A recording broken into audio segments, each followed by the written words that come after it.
দেশ থেকে বিদেশ, খেলা থেকে বিনোদন, সব ধরনের খবর নিয়ে আমি মিঠু শুরু করছি নজরে দুনিয়া। লেক ভিউ হাসপাতাল, সময় অসময় সব সময় আমাদের পরিষেবা modular OT, paediatric surgery, plastic surgery, general surgery, neuro surgery, urology, gastroenterology, gynaecology, orthopaedic, ENT, chest সমস্ত অভিজ্ঞ চিকিৎসকদের দ্বারা চিকিৎসা করা হয়। সর্বোন্নত আইসিইউ, এইচডিইউ, প্যাথোলজি, সমস্ত রকমের USG, CT scan, X ray, FNAC, biopsy, tapping. শুধুমাত্র আমরাই পারি স্বল্প মূল্যে অত্যাধুনিক প্রযুক্তির চিকিৎসা, কলকাতা ও হায়দ্রাবাদের বিশেষজ্ঞ চিকিৎসকদের সুপরামর্শ, নিজস্ব ফার্মাসিতে 20% ছাড়ে ওষুধ, প্রতি রবিবার প্রসূতি মায়েদের বিনামূল্যে ইউএসজি পরিষেবা। ঠিকানা লেক ভিউ হাসপাতাল, লালদিঘি মোহনা বাসস্ট্যান্ডের পিছনে, বহরমপুর, মুর্শিদাবাদ। গ্রেপ্তার হলো নিট প্রশ্ন ফাঁসের মাস্টার মাইন্ড, সিবিআই এর জালে এনটিএ এর সঙ্গে যুক্ত অবসরপ্রাপ্ত অধ্যাপক। নিট ইউজির প্রশ্ন ফাঁসের ঘটনায় সাড়া পড়ে গেছে গোটা দেশে।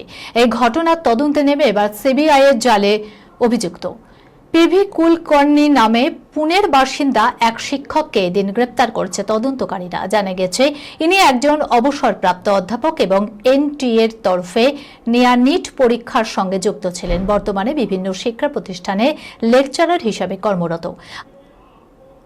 আধিকারিকদের মধ্যে কুলকর্ণী আসলে মহারাষ্ট্রের লাতুনের বাসিন্দা। বেশ কয়েক বছর ধরে নিটের প্রশ্নপত্র প্রস্তুতকারী কমিটির সঙ্গে যুক্ত ছিলেন তিনি।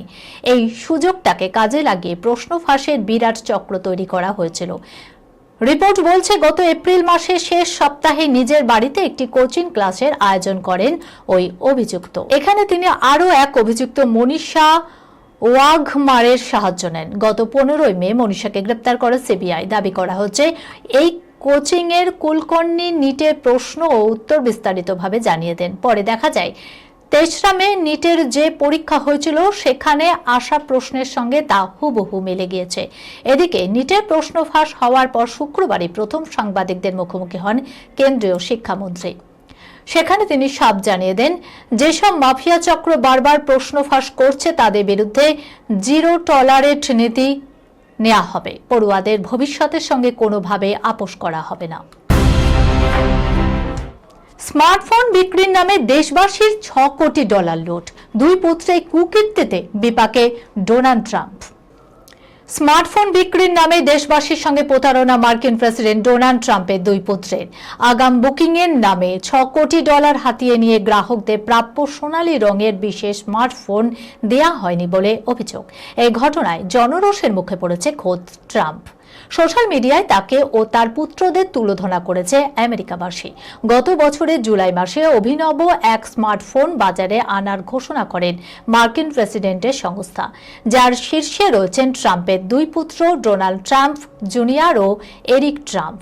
সোনালী রঙের এই স্মার্টফোন পেতে $100 মাধ্যমে অগ্রিম অর্ডারের কথা বলা হয়। দাবি করা হয় এই স্মার্টফোন ছিল মেক আমেরিকা গ্রেট এগেন কর্মসূচির অংশ। ফোনটির পোশাকি নাম ছিল T1। ট্রাম্পের বহু ভক্ত অনলাইনে $100 জমা দিয়ে ফোন অর্ডার করেন। সংস্থার তরফে জানানো হয় ওই বছরের আগস্ট মাসেই বাজারে আসবে ফোনটি। ট্রাম্পের পুত্রদের তরফে জানানো হয়েছিল যারা আগাম অর্ডার দিয়েছিলেন আগস্ট মাসে তাদেরই প্রথম বিলি করা হবে ফোনটি।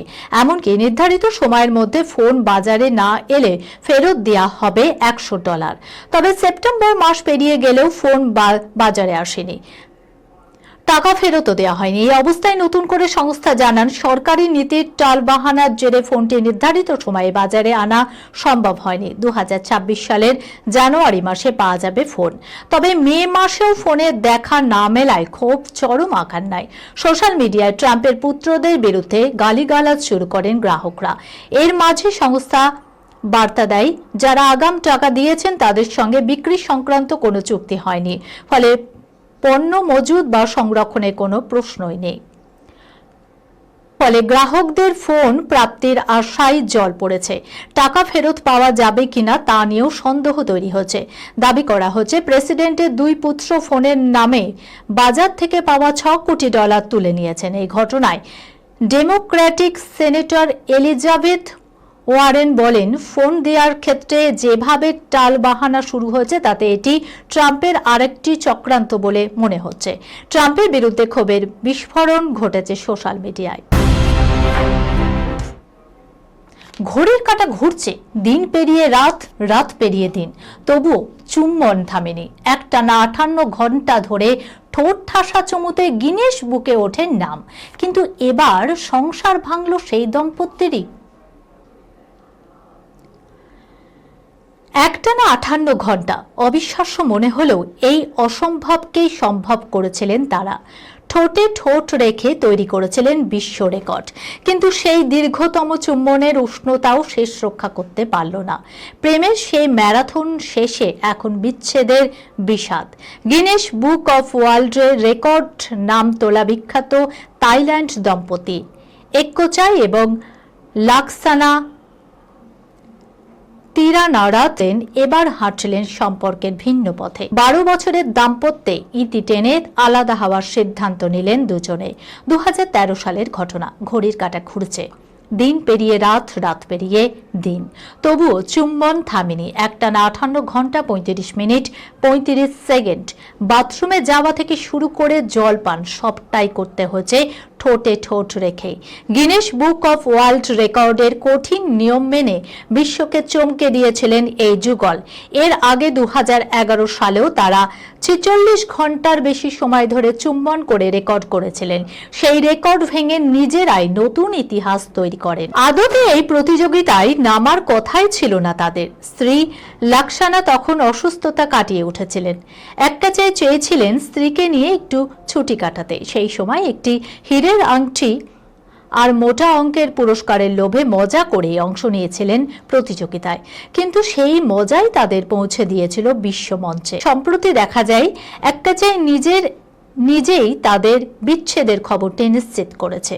তবে বিচ্ছেদ হলেও তিক্ততা নেই তাদের মধ্যে। এক্কোচাই জানিয়েছেন তারা আজও সেই কৃতিত্বের জন্য গর্বিত, স্মৃতিগুলো আগলে রাখতে চান। সন্তানদের ভবিষ্যতের কথা ভেবে দুজনে মিলে যৌথভাবে লালন পালনের সিদ্ধান্ত নিয়েছেন। গিনেস কর্তৃপক্ষ অবশ্য পরবর্তীতে এই বিভাগটি বাতিল করে দিয়েছে। তবে ইতিহাসের পাতায় এক্কোচাই ও লাক্সানার নাম রয়ে গিয়েছে উজ্জ্বলভাবে। একসময় যে ভালোবাসা রেকর্ড করেছিল 2025-এর শুরুতে, সেই প্রেমের পরিণতি দেখে অবাক অনেকেই। তবে বিচ্ছেদের মেঘ ঘনালেও সেই 58 ঘন্টার মহাকাব্যিক চুম্বনের স্মৃতি আজও তাদের জীবনের শ্রেষ্ঠ অধ্যায় হয়ে রয়েছে। ক্যামেরা দেখেই মুখ লুকোলেন মৌনী। গুঞ্জনের মধ্যেই প্রথমবার জনসমক্ষে আসতেই যা হলো দেখুন। জনপ্রিয় টিভি ও চলচ্চিত্র অভিনেত্রী মৌনী রায় বর্তমানে তার ব্যক্তিগত জীবন নিয়ে আলোচনায় রয়েছেন। সোশ্যাল মিডিয়ার অন্দরে কান পাতলেই শোনা যাচ্ছে মৌনী এবং স্বামী সুরাজের ডিভোর্স হতে চলেছে। এই গুজব আরো জোরালো হয় যখন মানুষ লক্ষ্য করে যে তারা দুজনেই ইনস্টাগ্রামে একে অপরকে আর ফলো করছেন না। তবে এ বিষয়ে কেউ আনুষ্ঠানিকভাবে কোনো মন্তব্য করেনি। বিচ্ছেদের গুজবের মধ্যে মৌনীকে মুম্বাইয়ের বন্ধুদের সঙ্গে ডিনারে দেখা গেছে। একটি জনপ্রিয় রেস্তোরাঁর বাইরে পাপারাজ্জিরা অভিনেত্রীকে দেখতেই ছবি তোলার জন্য ঝাঁপিয়ে পড়েন। ভাইরাল হওয়া ভিডিওতে মৌনী রায়কে তাড়াহুড়ো করে রেস্তোরাঁ থেকে বেরিয়ে আসতে দেখা যায় এবং মোবাইল ফোন দিয়ে মুখ ঢাকতেই দেখা যায়। ঝড়ের গতিতে এই ভিডিও সোশ্যাল মিডিয়ায় ভাইরাল হয়ে যায়। গত কয়েকদিন ধরে সোশ্যাল মিডিয়ায় তাদের সম্পর্ক নিয়ে ক্রমাগত আলোচনা চলছে। প্রতিবেদন অনুসারে ইনস্টাগ্রামে সুরজ ও মৌনী একে অপরকে আরো ফলো করার পর বিবাহ বিচ্ছেদের জল্পনা আরো তীব্র হয়। এরই মধ্যে জানা গেছে যে সুরজ তার ইনস্টাগ্রাম অ্যাকাউন্টটি মুছে ফেলেছেন। চলমান গুজবের মাঝেই মৌনী রায় সোশ্যাল মিডিয়ায় একটি আবেগঘন পোস্ট শেয়ার করেছেন। তিনি গণমাধ্যম ও জনসাধারণকে তার সম্পর্কে ভুয়ো খবর ছড়ানো থেকে বিরত থাকার জন্য অনুরোধ করেছেন। তিনি নিজের এবং পরিবারের জন্য কিছুটা ব্যক্তিগত সময় ও গোপনীয়তা চেয়েছেন। দীর্ঘদিন প্রেম করার পর মৌনী রায় এবং সুরজ 2022 সালের জানুয়ারিতে গোয়ায় বিয়ে করেন। তাদের বিয়ের ছবি সোশ্যাল মিডিয়ায় ভাইরাল হয় এবং ভক্তরা এই জুটিকে ভালোবাসায় ভরিয়ে দেয়। তাদের দুজনের কেউ বিবাহ বিচ্ছেদ নিয়ে কোনো মন্তব্য এখনো করেননি। এই খবরের সঙ্গে শেষ করলাম আজকে নজরে দুনিয়া। আপনারা দেখছেন টিভি 24 বাংলা, সংবাদ বিনোদন সারাদিন সারাক্ষণ।